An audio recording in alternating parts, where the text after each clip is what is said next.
Ako vaš kod izgleda kao stvari iz prošlosti, vi ste deo AI budućnosti. Uspon AI platformi bez kodiranja omogućava čak i neprogramerima da razvijaju AI alate. Ovo menja tehnološku industriju. AI automatizuje rutinske zadatke, oslobađajući programere da se bave složenim, kreativnim izazovima za vas. Uči dobro za, ali ima jedan caka.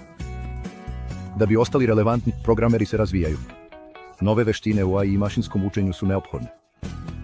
Ova promjena znači učenje i prilagođavanje novim tehnologijama. Da, AI može automatizovati neka radna mesta, ali također stvara nove prilike. Gledajte na AI kao na saradnika, a ne kao na konkurenta. Usavršavanjem veština možete raditi uz AI, upravljajući projektima i inovirajući kao nikada do sada. Budućnost programiranja je spoj ljudske domišljatosti i moći AI. Zaista bitno znati se dešava sa ovom novom tehnologijom. Ako želite da saznate više, pogledajte sajt Global AI Solutions i pratite AI Gramdat video online. Pretplatite i učite.